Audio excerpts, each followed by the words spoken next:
بسم اللہ الرحمن الرحیم۔ اب تک ہم نے سورۃ الشورى کی ابتدا سے آیت نمبر 23 تک دیکھا ہے 23۔ آج آیت نمبر 24 سے 26۔ سورۃ الشورى قرآن میں 42 نمبر کی سورہ ہے، 25ویں پارے میں۔ اعوذ باللہ من الشیطان الرجیم، بسم اللہ الرحمن الرحیم۔ ام یقولون افترى علی اللہ کذبا فإن یشأ اللہ یختم علی قلبک ویمحو اللہ الباطل ویحق الحق بکلماتہ انہ علیم بذات الصدور وَهُوَ الَّذِي يَقْبَلُ التَّوْبَةَ عَنْ عِبَادِهِ وَيَعْفُو عَنِ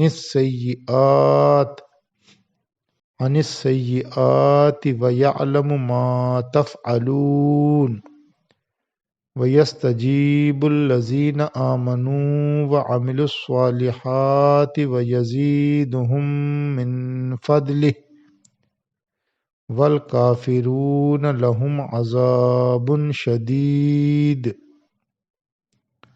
ان کا ترجمہ: کیا وہ کہتے ہیں کہ اس نے اللہ پر جھوٹ باندھا ہے؟ پس اگر اللہ چاہے تو وہ تمہارے دل پر مہر لگا دے، اور اللہ باطل کو مٹاتا ہے اور حق کو ثابت کرتا ہے اپنی باتوں سے۔ بے شک وہ دلوں کی باتیں جانتا ہے، اور وہی ہے جو اپنے بندوں کی توبہ قبول کرتا ہے اور برائیوں کو معاف کرتا ہے، اور وہ جانتا ہے جو کچھ تم کرتے ہو، اور وہ ان لوگوں کی دعائیں قبول کرتا ہے جو ایمان لائے اور جنہوں نے نیک عمل کیا، اور وہ ان کو اپنے فضل سے زیادہ دے دیتا ہے، اور جو انکار کرنے والے ہیں ان کے لیے سخت عذاب ہے۔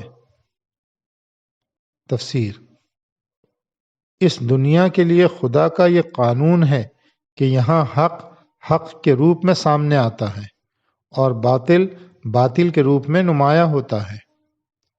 اگر ایک جھوٹی روح ہے تو اس سے کبھی سچا کلام ظاہر نہیں ہو سکتا۔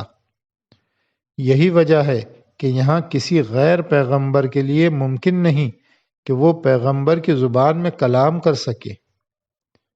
ایک شخص پیغمبر نہ ہو اور جھوٹ بول کر اپنے کو پیغمبر بتائے تو اس کے کلام میں لازماً جھوٹے پیغمبر کا انداز پیدا ہو جائے گا۔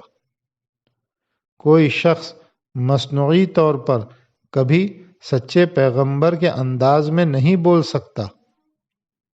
اگر اللہ چاہے تو وہ تمہارے دل پر مہر لگا دے۔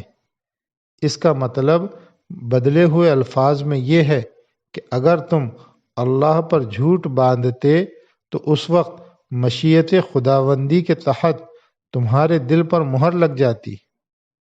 ایسی حالت میں خود قانون قدرت کے تحت یہ ہوتا کہ تمہاری زبان اس پاکیزہ ربانی کلام کے اظہار سے عاجز ہو جاتی جس کا کھلا ہوا نمونہ تمہارے کلام میں نظر آتا ہے۔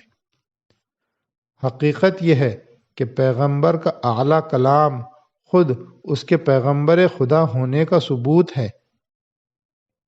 اگر وہ واقعی خدا کا پیغمبر نہ ہوتا تو اس کی زبان سے کبھی ایسا کلام ظاہر نہیں ہو سکتا تھا۔